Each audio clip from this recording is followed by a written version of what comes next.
नमस्कार मित्रों, क्या आपने कभी सुना है कि आपका गण आपके स्वभाव और व्यक्तित्व के बारे में बहुत कुछ बताता है। यदि किसी की कुंडली में राक्षस गण लिखा है तो क्या वह वास्तव में बुरा होता है? बिल्कुल नहीं। यही सबसे बड़ा भ्रम है जिसे आज हम दूर करेंगे। वैदिक ज्योतिष में राक्षस गण का अर्थ दुष्ट या राक्षस होना नहीं होता है, बल्कि यह एक विशेष स्वभाव और व्यक्तित्व का संकेत है।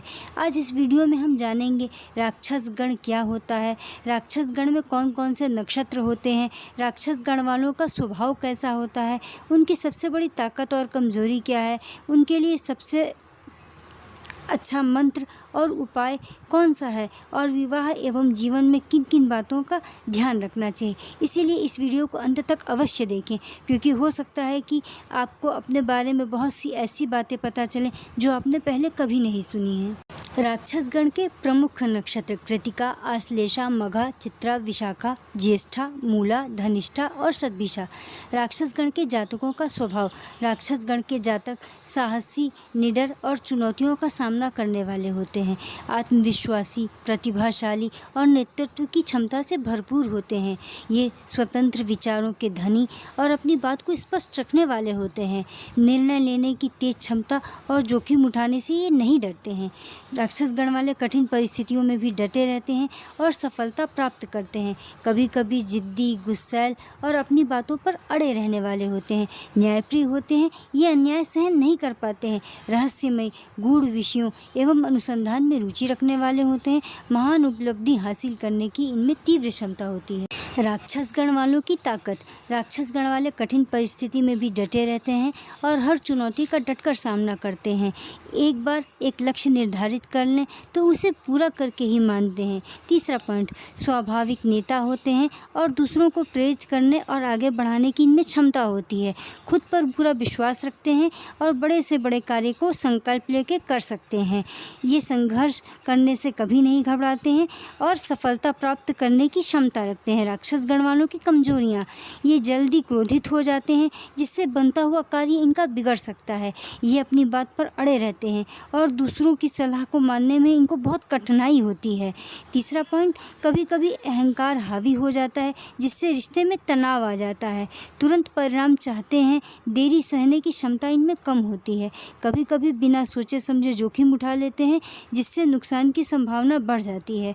राक्षस गण वाले यदि अपने क्रोध, जिद, अहंकार पर नियंत्रण रखें तो जीवन में महान सफलता व विजय हासिल कर सकते हैं। राक्षस गण का अन्य गण के साथ प्रेम और वैवाहिक जीवन कैसा होता है। पहला है देवगण। देवगण का स्वभाव शांत और समझदार होता है, जो कि राक्षस गण की तीव्र ऊर्जा को संतुलित करता है। इनका प्रेम गहरा और आकर्षक होता है। एक दूसरे के प्रति सम्मान और विश्वास बढ़ेगा। इनका वैवाहिक जीवन सुखमय और स्थिर रहेगा। देवगण का साथी राक्षस गण वालों की कमियों को समझकर उसे सही दिशा प्रदान करेगा।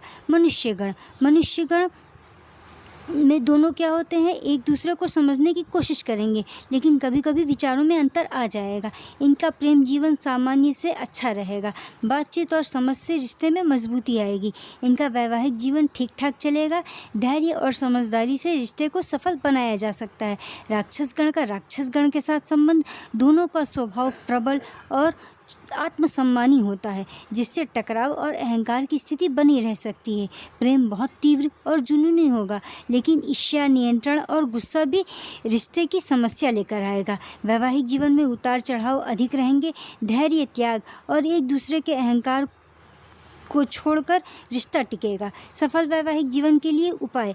अपने गुस्से और अहंकार पर नियंत्रण रखें। साथी की भावनाओं और विचारों का सम्मान करें। संवाद और विश्वास से रिश्ते को मजबूत बनाएं। एक दूसरे की कमियों को स्वीकार करें। समय समय पर प्रेम और रोमांस बना के रखें। राक्षस गण वालों के जीवन को सुखमय बनाने के लिए मंत्र। पहला मंत्र है ओम नमो भगवते रुद्राय नमः। दूसरा मंत्र ओम ह्रीं क्लीं चामुंडाय विच्चे। तीसरा मंत्र है ओम नमः शिवाय। चौथा मंत्र है ओम श्रौं कालिकाय नमः। राक्षस गण वालों के जीवन को सुखमय बनाने के लिए विशेष उपाय। पहला है शिव की उपासना करें। दूसरा है नियमित रूप से दीपक जलाएं। तीसरा है दान और सेवा करें। चौथा है हनुमान चालीसा का पाठ करें। पांचवा है रुद्राक्ष धारण करें। छठा है क्रोध पर नियंत्रण रखें। सातवां है काले कुत्ते को भोजन कराएं। आठवां है पीपल के वृक्ष की पूजा करें। राक्षस गण वाले यदि इन मंत्रों और उपायों को नियमित रूप से करते हैं तो उनका जीवन सुखमय, शक्तिमय, सफल और सम्मानित हो जाता है। दोस्तों, अब आप समझ गए होंगे कि राक्षस गण का अर्थ बुरा या दुष्ट होना नहीं होता है।